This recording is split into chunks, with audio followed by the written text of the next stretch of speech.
and welcome back to the 411 Tech. Is your laptop battery dying quickly on you or not holding a charge at all? Well, don't throw away that laptop just yet. In this video, we're going to show you how to breathe new life into it like it's brand new. Let's get into it right after this.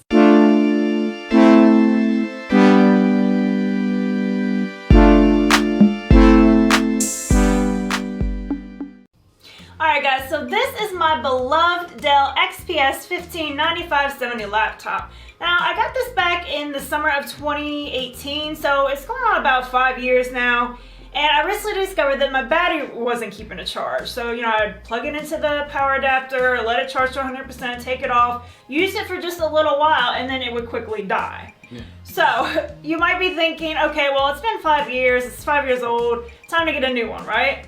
Well, when I got this back in 2018, it cost me $1,700, which was enough in itself. But if I wanted to replace this today, it would cost me about $2,400. To get a comparably spec'd one. Yeah, so when I say replace, so if I went on Dell's website and I pulled up the same level of the Dell XPS parts, 15, whatever components they offer now, right, to get it as equivalent as possible, $2,400. That's a lot of money, right? But basically the laptop is completely fine. I mean, it still boots up fast. It even has an NVMe M.2 SSD in here. It has 16 gigabytes of memory. It's just really the battery. Yeah, so we just, we're not using this for like heavy intensive like video editing or anything that's like processor intensive. We basically just use it to surf the web, write scripts for the channel, just do things like that. Yeah, like light, I would say light tasks. Yeah, so right? light office tasks. But for that, it's perfectly fine. Yeah. It can do a little bit more, but like we don't use it for that. We have other machines for that, but like we didn't want to just like throw it away because of the battery, so. Yeah, but I also didn't want to shell out another $2,400. Right. So my next option was to see if I could still find a good quality battery for this thing. So long story short, I found one on IFixit. Now, and it was for $100, which is way less than $2,400. So Dell actually did have an OEM battery replacement for this, still on their website. It was about $130. And I even looked on Amazon. Well, I will say the batteries on Amazon were a little sus. So I ended up going with the iFixit option because they're a reputable company. Like I looked at, reviews. All the battery cells in it are brand new. They do a lot of rigorous testing, and you also have a 1-year guarantee. So save myself the $30 extra. On the Dell OEM was like $130. So iFixit. So if you're gonna go this route, I would recommend starting with go to your manufacturer's website, whether it be Dell, HP, whatever. See if they still have one. Check out iFixit too, and then if you have a Micro Center in your area. Yes. Micro Center has a lot of old batteries too. I actually got one for this old MacBook. Batteries for old laptops. Yeah, a while ago. Now they didn't have one for this, but they might have one for you if you have one local and you can just go in the store and pick it up. Alright, so, with that being said, some people may shy away from opening up their laptop and replacing the battery, but in this video we're going to show you just how easy it is to do. So first we'll start out with the tools you're going to need. So you're going to need a T5 Torx screwdriver. Now, so that's what we needed for this. Yeah. Dell uses T5 screws. Yeah. Your laptop might use a different, size, but generally you're likely going to need a Torx screwdriver. Again, iFixit, on their website, they have lots of guides telling you how to do these kinds of things, and they'll list out the tools that you need. Yeah, and then we'll put this in the description down below. We got this on Amazon. It's Techman, and it has all like a bunch of different size Torx screwdrivers. It also has tweezers. And it'll have the other thing that Damien's going to show in a minute. So it's a nice kit if you are going to be repairing your laptop to grab this, or the iFixit sells kits. Yeah, the iFixit sells kits, yeah. But that's nice as well. You're also going to need a Phillips 00 screwdriver. Again, that was what we needed. You might need a Phillips too. There's 2 screws on the back of this service tag here that you need the Phillips for. So these are all the Torx, and then you need the Phillips for those too. And then you're going to need a pry tool, possibly if the bottom clamshell doesn't come off. Yeah, to get the back, And a pry tool. So that's all the tools you need. Yeah, and then of course a battery, right? You need a battery, and this is how it came from IFixit. Okay, should be an easy job, right? Just unscrewing some screws. Some are Torx, some are Phillips, and prying off the bottom clamshell. Easy peasy, right? Unscrewing screws. Yeah. Well, unless one of those screws gets stripped. Yes. Now Dell is which happened to us. Yes, Dell is known to use soft screws, particularly right under the memory flap. And that happened to us. The screws are really soft. We turned the screwdriver just a little bit. It was the last screw, guys. We got through all the Torx. Yeah. We got through the other one on the back of the service tag. Yeah. And it was the last one. Yeah, and then it got. And it was devastating. And it got stripped, and it did take us a little while. It took us a couple of days process of trying different things, ordering different things. Right. You'll get into that. So to step number 1. So there's a number of different ways that you can try this. Like if you go online and Google it, you'll see all the different options. These are what the processes and the steps that we use, the solutions. Right. What they really want, but whatever. So solution number 1. So the first solution, we tried a rubber band on the Phillips screwdriver. So if you want to hand me that, find a thick one. So the screw gets rounded off and you still can't get it. So sometimes if you put like a rubber band on the tip of the screw, and then try to screw, that'll give you a little bit more grip to back that out and fill in where it's rounded off. That didn't work for us. It didn't work. Also, Dell, they use a kind of like a Loctite on the screws. So the screw is soft, they're using Loctite, you're trying in this recipe to get the screw rounded off. So that didn't work. The next step we tried was super glue. So you put super glue on, and you set your screwdriver in there, let it like sit for a little while, and then hopefully the glue gets hard enough that it'll give you enough torque to back the screw out. That didn't work for us. Didn't work. What do we try next, dear? Yeah, so then we tried to drill. We tried to drill it out. So we got like a bunch of small. Obviously, they're small screws, right? Yeah. So we got a bunch of. Yeah, but first, hold on. We use our regular, I think, black oxide drill bit. Yeah. Wasn't strong enough. Well, we thought it wasn't strong enough. I think it was. The titanium one actually did start actually moving. But I think it was just so soft. The screw was so soft that it just didn't really have anything to grip onto, and it was just like. So we tried which was kind of scary. We tried to drill into the screw, and we had the other one we took out, so we knew about how far we could drill in. And then the plan was to drill into the screw, and then put the drill in reverse and try to back it out that way. Still didn't work. That didn't work.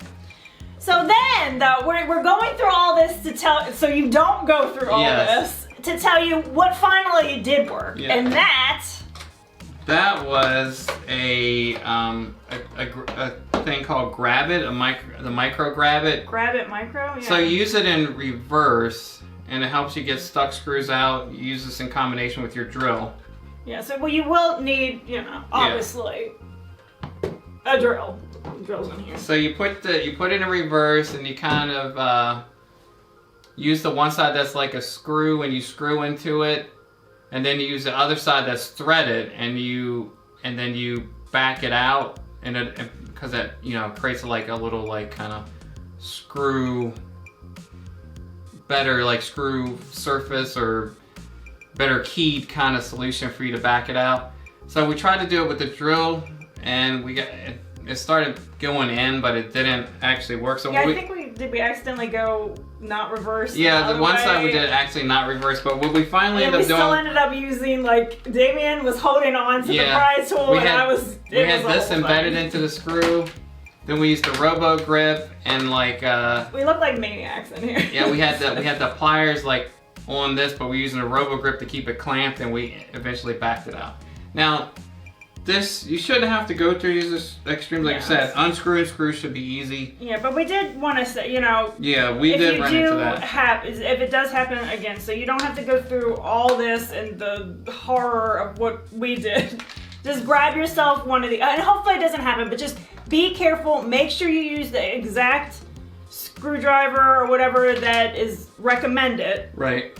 And just take your time, and hopefully all should go well. Yeah. So it's just unscrewing screws. Yeah.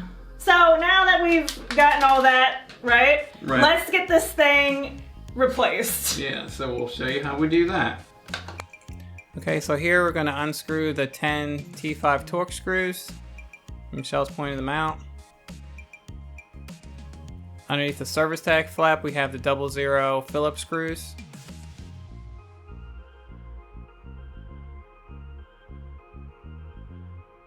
Now I unscrew the Phillips 00 screws and slowly lift the bottom shell off in case there's any kind of wires connected. In our case, it wasn't, and we also didn't have to use the pry tool. Just came right off. The bottom shell came right off. Now we have 7 of the 00 Phillips screws holding the battery down, and we'll unscrew those. And the magnetic dish is key to keep all your screws together so that you don't lose them and spend more time trying to find the screws than actually changing the battery. Now it's connected with the connector here, and you can kind of get the nail in there, kind of pull it out, but what's going to help us here, and you'll see in a minute, is that we'll lift the battery out and kind of rest it on the case here, on the laptop body, making sure we don't touch any of the wires connecting the touchpad. And then it came out a lot easier. Just more room to work with. Now we're dropping the new battery in place and we're lining up the screw holes. But again, before we put it in, want to just connect this connector while the battery's sitting on top. It makes it easier to connect that battery connector. Still a struggle, but not too bad. And clicks right in.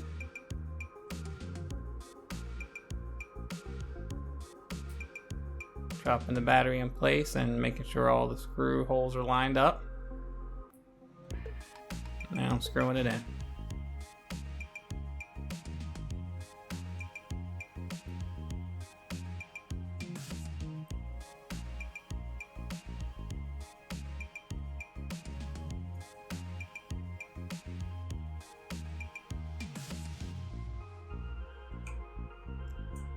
Now we're going to place the bottom shell back on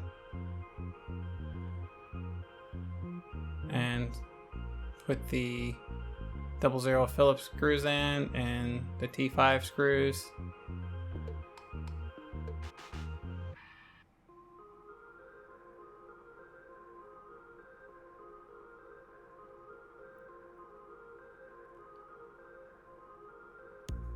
So we got this warning that the time of date was not set, so what we'll need to do is enter the BIOS setup by clicking this button down below. It says enter BIOS. Then you're going to get the splash screen. You hit whatever key you need to hit to enter the BIOS. It'll be like F11 or delete or something.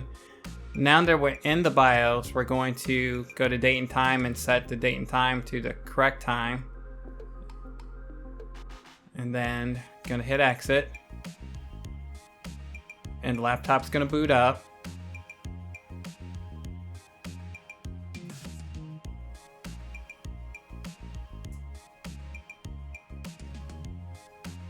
And then we're going to have great success.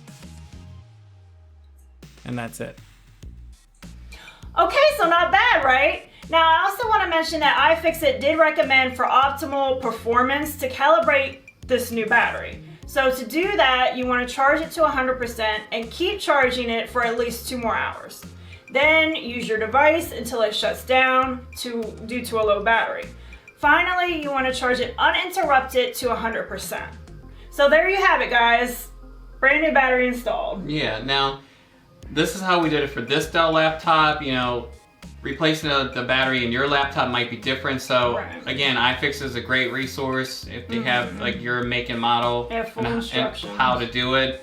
This one wasn't too bad. Just unscrewing some screws and then you place the battery in and like you do what Michelle says to calibrate the battery. But that's generally going to be the process. But yeah, it should be it should be something like that. It might be a little bit different to get the old battery out and put the new one in, but should be kind of similar. But that's going to do it for this one, guys. Don't forget to like, favorite, and subscribe, and we'll see you guys in the next one. Bye.